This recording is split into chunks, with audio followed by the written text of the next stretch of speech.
함께 읽은 로마서 12장 1절에서 2절까지의 말씀을 근거로 슬기로운 신앙생활이라는 제목으로 말씀의 은혜를 나누고자 합니다. 지금 우리가 함께 은혜를 나눌 이 설교 본문, 그리고 이 설교의 제목, 이번 여름 수련의 주제 본문과 그리고 설교 제목이었죠. 오늘 우리가 어떤 말씀을 가지고 은혜를 나눌까 많은 생각과 고민을 하다가 우리 지난주에 지현호 목사님과 함께 나눴었던 그 이야기, 우리가 많은 이야기들을 나눴는데 거기서도 우리가 미처 나누지 못했던 이야기, 제 안에 담아뒀지만 미처 꺼내지 못했던 그 남은 이야기들을 오늘 조금 더 해보는 게 어떨까라는 생각을 가져서 이 본문과 이 제목으로 우리가 은혜를 나눠야 되겠다라는 생각을 하게 됐습니다. 우리가 어떻게 하면 이 코로나 사태 속에서 슬기롭게 신앙생활을 할 수 있을까라는 것에 대한 오늘은 조금 더 디테일한 이야기. 저도 벌써 이 코로나 사태가 시작된 지 6개월이 넘고 7개월, 8개월 정도 접어들고 있잖아요. 그 시간 동안 좀 고민하고 생각했던 부분들, 그러면서 우리 청년대학부 모든 청년 공동체 지체들이 이 사실을 기억하면서 우리가 하나님 앞에 나아갔으면 좋겠다라고 생각하는 부분들, 그 부분들에 대해서 전부는 아니지만 중요한 부분을 몇 가지 한번 나눠보고자 해요. 이번 코로나 사태가 전 세계적으로 확산되기 시작하면서 많은 사람들에게 이제 언급되는 이야기들이 있었죠. 세계적인 석학이자 또 베스트셀러 작가인 이 사피엔스를 쓴 저자 이 유발 하라리를 비롯해서 정말 세계에 내놓으라 하는 유명한 학자들이 공통적으로 이 말을 많이 했어요. 뉴 노멀이라는 말, 새로운 표준이 온다라는 말. 우리가 코로나19로 인해서 마주하게 된 이 현실, 새로운 현실이 우리 일상의 새로운 표준이 되어서 우리의 삶을 많이 바꾸어 놓을 것이다 라는 그런 전망들을 내놓기 시작했습니다. 이걸 조금 다른 방식으로 이해해서 표현하면 이 포스트 코로나 시대는 코로나 발생 이전의 모습과 똑같을 것이라고 예상하는 사람들은 거의 다 없다라는 거예요. 경제나 사회나 아니면 문화를 비롯해서 우리의 모든 일상의 영역들이 새롭게 변화되면서 결국에는 우리의 생각, 우리의 가치관을 비롯해서 우리가 지금까지 너무나 자연스럽게 행해 왔었던 우리의 평범한 라이프 스타일까지도 모두 다 바뀌게 되는 것, 이게 바로 이 코로나19가 우리에게 안겨다 주고 있고 또 안겨다 주게 될 미래의 모습이라는 거죠. 저는 목회자로서 이 이야기를 듣게 되었을 때 가장 먼저 든 생각이 뭐였냐면요, 그렇다면 신앙생활에 있어서도 새로운 표준이 나타날 것인가? 라는 질문이었어요. 그러면서 동시에 이러한 코로나19 사태의 어려움을 우리가 슬기롭게 극복할 수 있는 그런 신앙생활을 한다는 것은 과연 무엇일까? 라는 생각을 하게 됐습니다. 그래서 언젠가 기회가 되면 우리 청년들과 함께 이런 부분에 대해서 은혜를 나눠야 되겠다라고 계속해서 고민하고 생각하고 있었는데요, 마침 이번 여름 수련회를 이 기점으로 해서 우리가 이 부분에 대해서 조금 나눌 수 있는 그런 좋은 기회가 되었던 것 같아요. 코로나19 시대를 이겨나갈 수 있는 슬기로운 신앙생활, 여기엔 정말 다양한 주제와 또 문제들이 있다고 할 수 있는데요, 오늘 우리는 그 중에서도 특별히 세 가지 주제에 대해서 잠시 생각하면서 기독교적인 바른 관점, 그리고 기독교적인 바른 생각들, 그 부분에 대해서 한번 바르게 세워보는 그런 시간을 가지고자 합니다. 오늘 우리가 이 말씀을 통해서 하나님의 은혜를 나눌 때 성령께서 함께 하셔서 오늘 우리가 읽은 말씀대로 이 세대를 본받지 않고 거룩한 산 제물로 하나님께 영광을 올려드릴 수 있는 저와 여러분 모두가 되시길 예수님의 이름으로 축원을 드립니다. 코로나19 시대를 이겨나갈 수 있는 슬기로운 신앙생활, 첫 번째, 현재에 충실하라는 거예요. 현재에 충실하라. 많은 사람들이 이번 사태를 겪으면서 가장 많이 하게 되는 질문 중에 하나가 뭐냐면요, 이 코로나19 사태가 언제까지 지속될 것인가? 과연 이 사태가 언제 끝날 것인가? 라는 질문이었어요. 그만큼 이 코로나19 사태가 안겨다주는 어려움과 피해들, 그리고 이 피로감이 거의 한계치에 이르렀다라는 것을 보여주는 것이기도 하고요, 여기에는 다른 한편으로 이 코로나19 사태가 종식된 이후에는 모든 것이 코로나 이전과 똑같은 모습으로 돌아갈 것이고 회복될 것이다. 그러니까 도대체 이 사태 언제 끝나는 거야?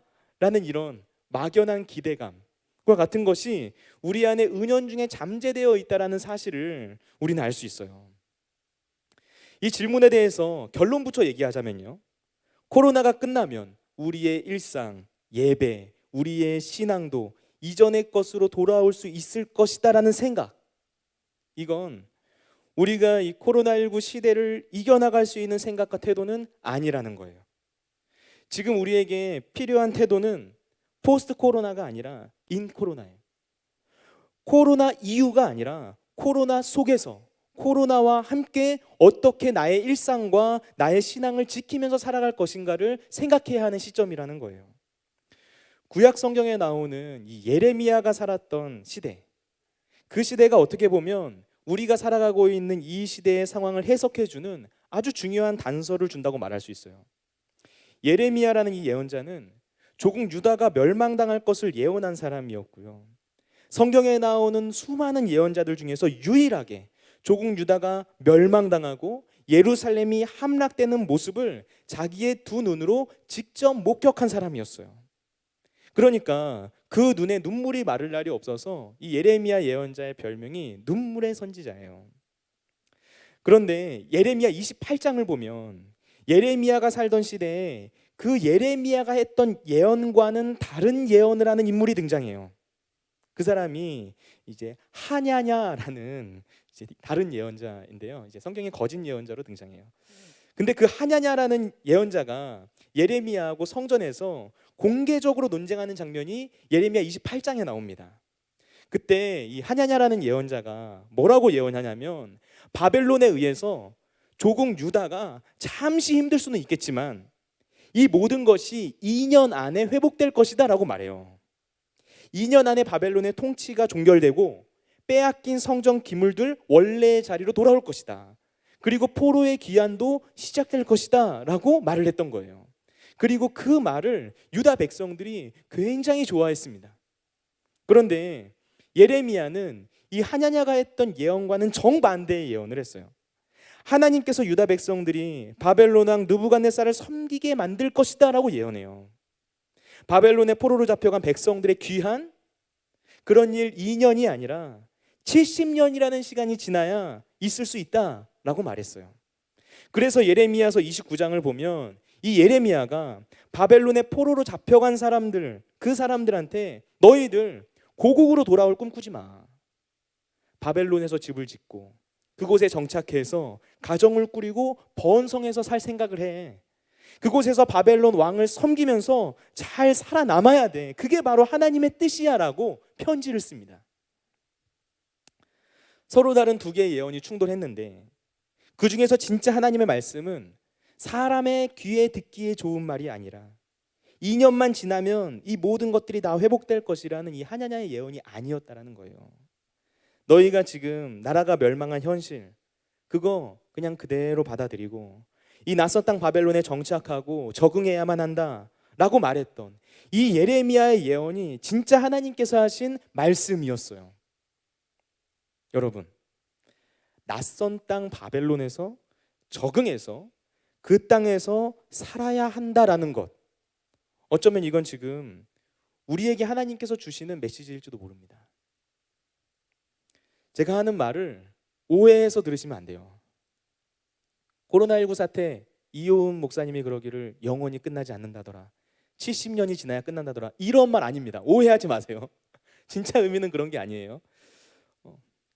중요한 건 지금 우리가 해야 할 일은 이게 언제 끝날 것인지를 고민할 게 아니라 코로나19라는 상황이 계속될 것이라는 상황을 가정하고 바로 지금 여기 현재라는 시간 속에서 충실한 삶을 살아야 할 때다라는 것을 말하는 거예요. 학교나 회사와 같은 우리의 세상 속에서 우리가 깊숙하게 들어가서 살아야만 하는 이런 일상의 영역들 뿐만이 아니라 우리의 신앙의 영역, 우리 믿음의 영역에 있어서도 언제까지 이 코로나19 계속될 것인가? 1년이 지나면 끝날까? 2년 지나면 끝날까? 3년이 지나면 끝날까? 라는 이런 질문 계속해서 던지면서 다시 우리가 예전으로 돌아갈 날 기다리면서 지금 우리에게 주어져 있는 이 시간을 그냥 하염없이 흘려보내는 것, 그렇게 버티고 견디는 식으로 흘려보내는 것, 이것만은 해서는 안 된다는 거예요. 지금 우리가 정말 해야만 하는 일은 코로나19 사태 속에서 어떻게 우리가 일상의 삶을 영위해 갈 것인가 라는 질문을 던지고 고민하면서 지금 우리가 당면에 있는 이 현재라는 시간을 충실하게 살아가야 한다라는 겁니다. 마치 이 예레미야 시대에 바벨론의 포로로 끌려갔었던 유다 백성들처럼 말이에요. 코로나 때문에 이게 안 돼요. 코로나 때문에 저게 안 돼요. 그래서 코로나 다 끝난 다음에 내가 본격적으로 뭔가를 해봐야 되겠다라고 생각하는 게 아니에요.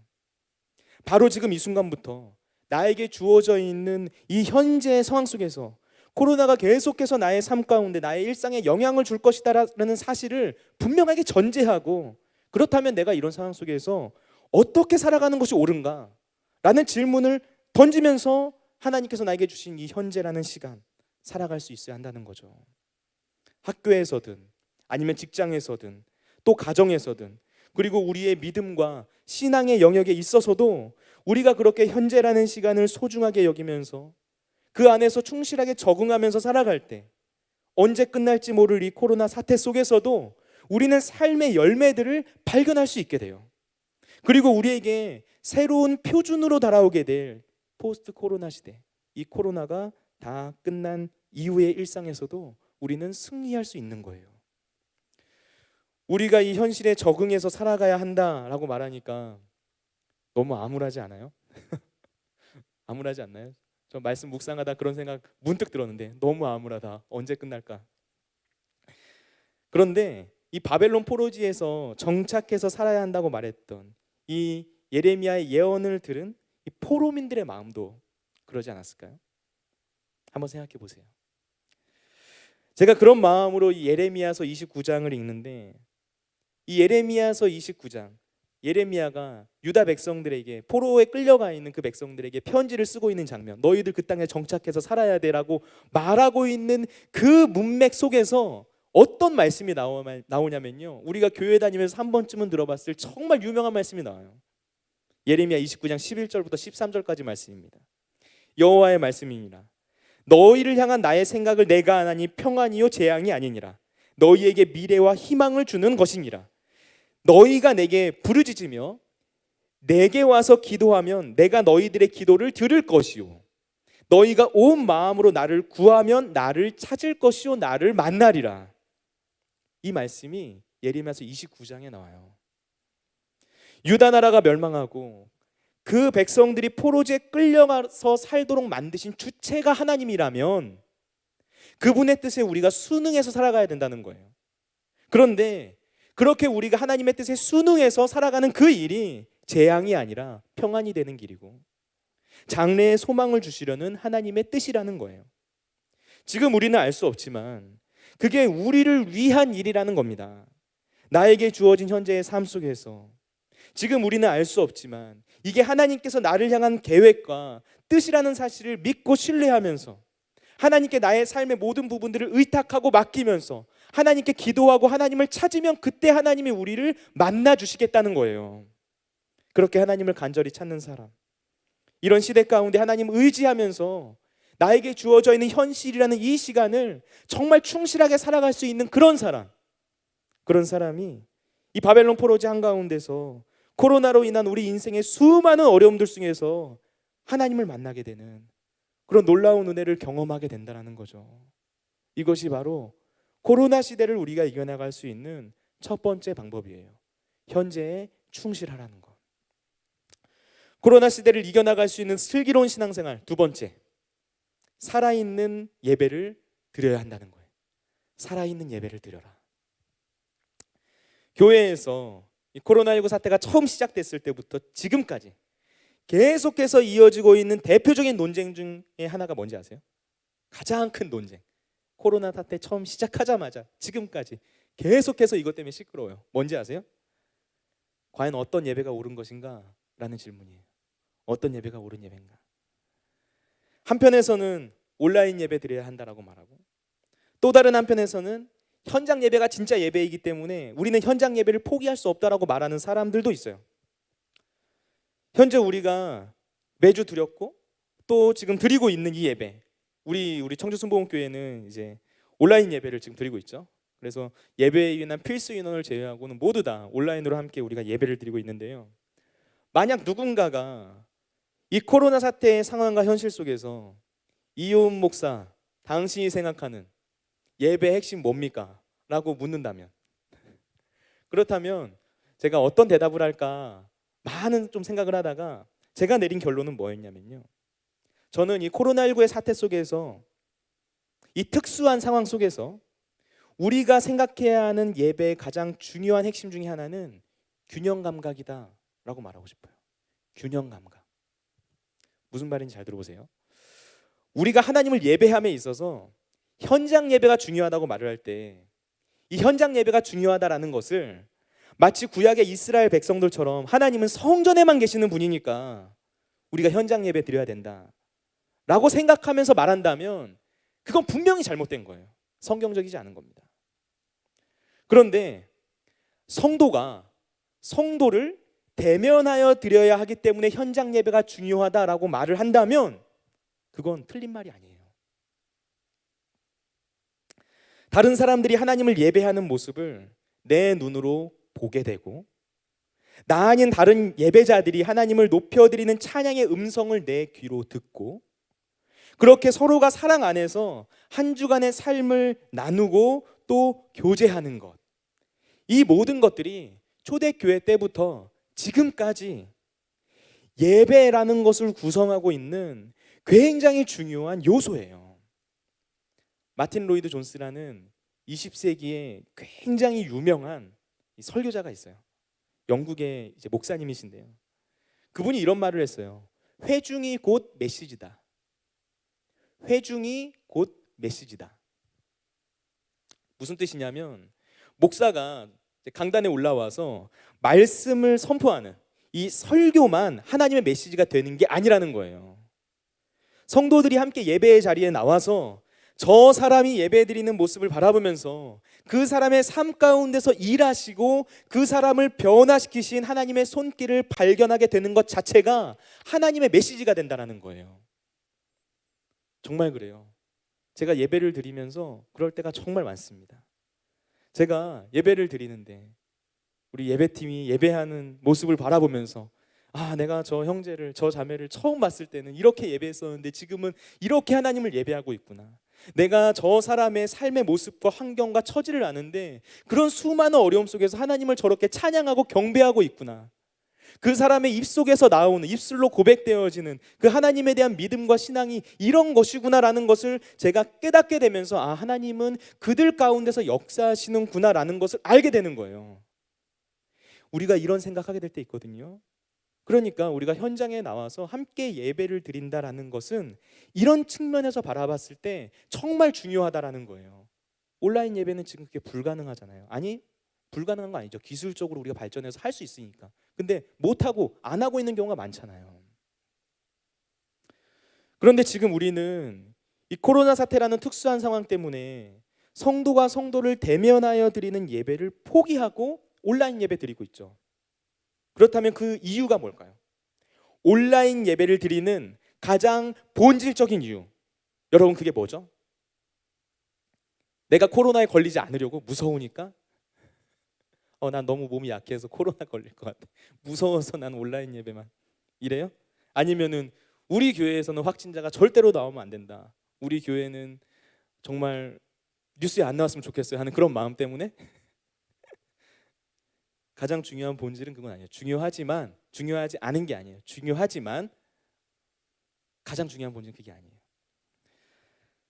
우리가 온라인 예배를 드리는 가장 중요한 본질은 뭐냐면요, 이웃을 사랑해야 되기 때문이에요. 우리가 속해 있는 이 세상, 사회의 모든 사람들의 건강과 평안을 위해서, 그리고 그들의 생명을 위해서 이 전염병 우리가 빨리 극복해야 되잖아요. 교회가 예배에 정한 중요한 본질 중에 하나를 내려놓는 이유가 바로 이것 때문이라는 거예요. 역사적으로 이 전염병이라는 것이 발생했을 때 가장 큰 피해를 입는 사람들이 누구냐면요, 가난하고 힘없는 사람들이에요. 사회에 소외된 계층들이에요. 솔직히 말해서 돈 많고 잘 사는 사람들, 재택근무 언제든지 가능한 이 화이트 컬러들, 코로나 사태 장기화돼도 큰 문제 없어요. 먹고 사는데. 그런데 그럴 수 없는 사회 취약계층에 속한 사람들은 그 피해를 고스란히 받게 되는 거예요. 지금 우리 한국 사회도 마찬가지거든요. 그래서 교회가 이웃을 사랑하는 마음으로 이 사회의 공적인 영역들을 생각하면서 잠시 예배의 정말 중요한 부분, 소중한 부분들을 내려놓는 것, 이게 온라인 예배를 드리는 가장 중요한 본질이에요. 제가 왜 이 이야기를 하냐면요, 우리가 성도의 교제라는 예배의 정말 중요한 한 가지 요소, 그리고 이 사회의 공적 영역에 대한 교회의 책임, 이 사이에서 반드시 균형 감각을 갖춰야 한다라는 것을 말하고 싶기 때문이에요. 사회의 공적 영역에 대한 교회의 책임, 이웃 사랑이라는 이 관점이 사라진 채 무조건 현장 예배만 드리려고 하는 것, 잘못된 거죠. 이웃을 사랑하는 마음으로 온라인 예배 드릴 수 있다면 그건 예배에 정말 중요한 요소가 빠져 있을 수 있지만 이 코로나라는 아주 특수한 상황 안에서는 우리가 드릴 수 있는 최선의 예배를 드렸다라고 말할 수 있어요. 그런데 여기서 우리가 온라인 예배를 드릴 때 꼭 기억해야만 할 사실이 한 가지 있어요. 이게 정말 중요해요. 우리 청년들 꼭 집중해서 들었으면 좋겠어요. 이 부분. 온라인 예배를 드리기 시작한 이후에 정말 상당히 오랜 시간이 지났는데요, 요즘에 SNS와 또 많은 사람들이 예배하는 모습들, 그 모습들을 바라보다 보니까 어떤 모습들이 보이기 시작하냐면요, 이 온라인 예배 드리는 걸 너무나 쉽고 간편하고 또 편하게 생각하는 경향이 생겼다라는 거예요. 내가 이웃을 사랑하기 때문에 예배에 없어서는 안 되는 정말 소중한 부분을 내려놓는다는 그런 마음에 안타까움 없이 예배를 드리는 거예요. 그냥 현장 예배 못 드리니까 온라인 예배 드려 라는 식으로 예배라는 것을 굉장히 편의주의적인 관점으로 바라보게 되는 거예요. 또 온라인 예배 드리면서 하나님께서 나에게 말씀하시고 내가 그 하나님 앞에 나와서 그분 앞에 온전히 엎드려야만 하는 그 예배의 중요한 요소들을 망각하고 우리가 예배를 소비하고 예배를 쇼핑하는 일들이 생겨나기 시작했어요. 하나님께 예배를 올려드리는 게 아니라 나를 위한 예배를 드리기 시작하는 거예요. 신앙이 조금 있는 분들 이런 얘기도 해요. 야, 그거 뭐 온라인 예배, 현장 예배 어렵게 생각하냐. 우리가 모여서 예배하지 못하면 우리 일상에서 삶으로 예배하면 되지.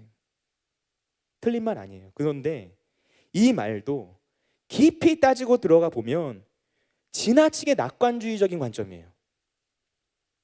우리가 모여서 예배하지 못했는데 일상에서 예배가 됩니까, 여러분? 솔직하게? 그런 분들에게 제가 이렇게 물어볼 수 있어요. 그렇다면 여러분은 일상에서 어떻게 예배 드리실 거예요?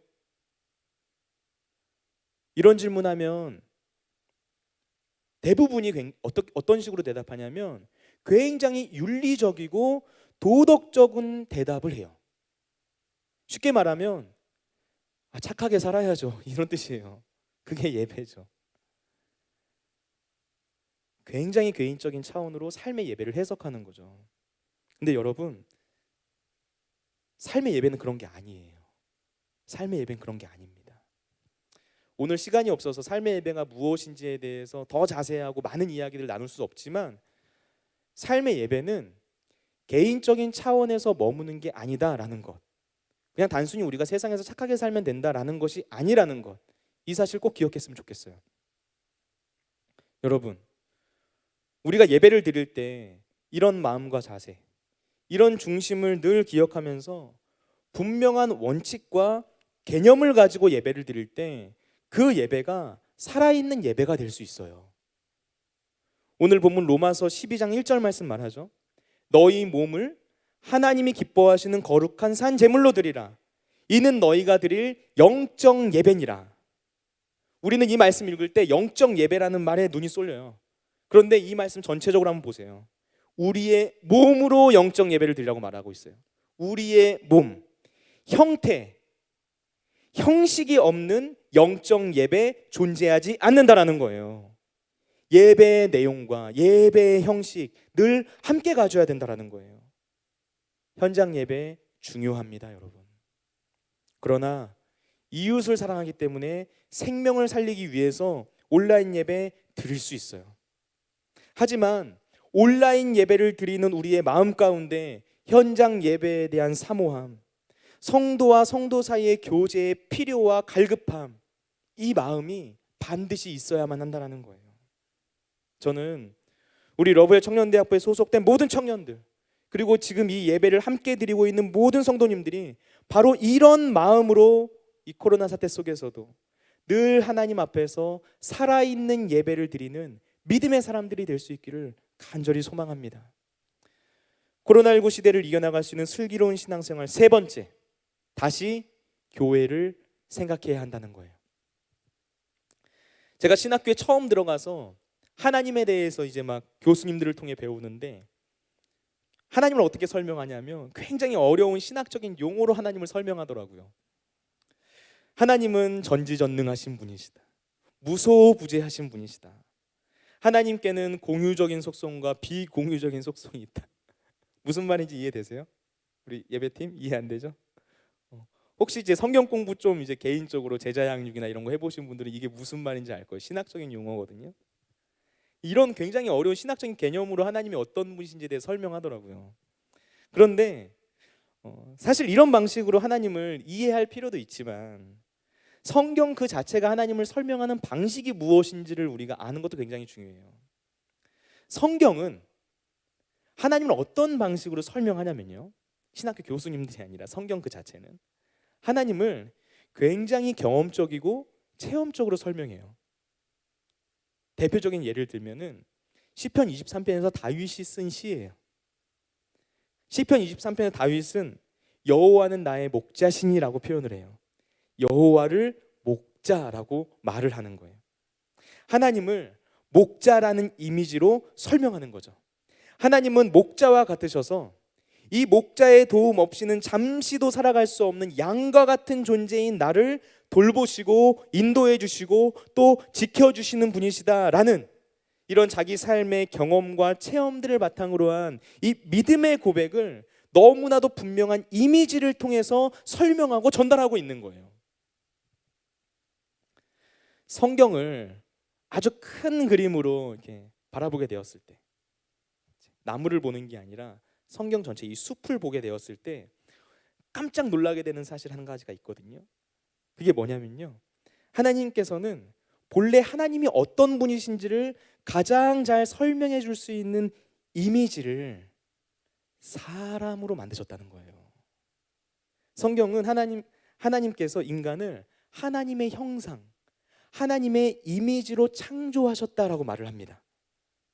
그러니까 본래 하나님의 형상으로 창조된 사람을 보면 하나님이 어떤 분이신지를 알 수 있었다는 거예요. 그런데 인간이 타락해서 하나님의 품을 떠나서 하나님과 온전하게 교제하지 못하게 되면서부터 더 이상 인간을 통해서는 하나님의 이미지를 발견할 수 없게 돼요.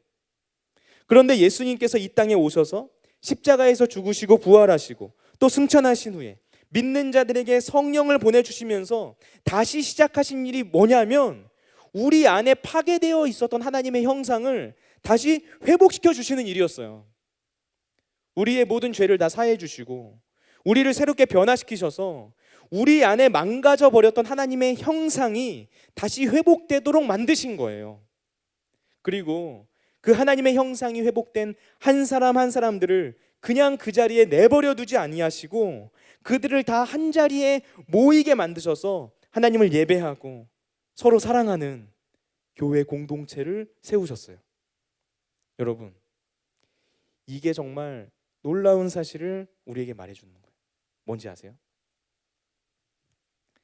지금 이 시대, 이 세상을 향해서 하나님에 관해서 설명할 수 있는 이미지는 교회라는 거예요. 하나님께서 교회를 통해서 저와 여러분 한 사람 한 사람들이 이 공동체 안에서 서로 사랑하는 모습을 통해서 우리 각자의 빛과 소금된 그 삶을 통해서 하나님의 존재가 어떠한지를 알리시길 원하셨던 거예요.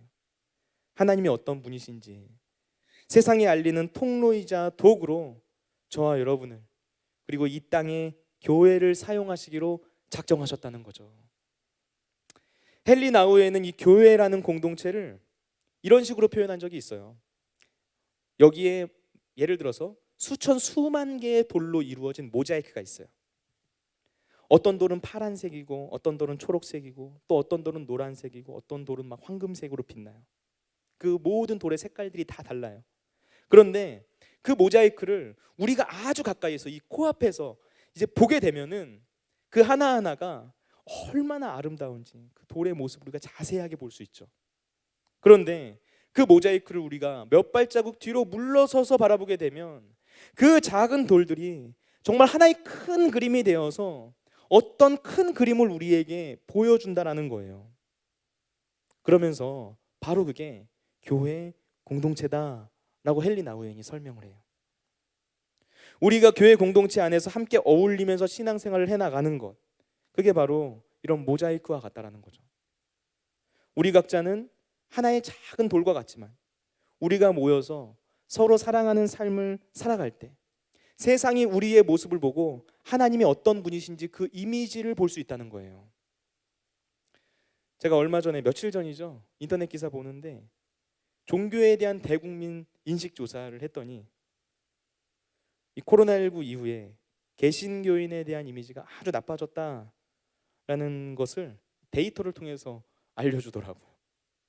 설문조사 결과를 보니까 불교나 천주교인을 볼 때 어떤 생각이 드십니까? 말했더니 그 키워드가 온화한, 절제하는 같은 이런 긍정적인 이미지, 그런 이미지가 제일 높게 나타났어요. 근데 이 개신교인에 대한 이미지를 보니까 거리를 두고 싶은, 이중적인, 사기꾼 같은 이런 부정적인 이미지가 너무나 높게 나타나는 거예요. 우리나라에 이 복음이 들어온 지 한 세기가 조금 넘었는데 이 땅에 처음 복음이 들어왔을 때 우리나라 독립운동을 주도했던 많은 사람들이 신앙인들이었어요.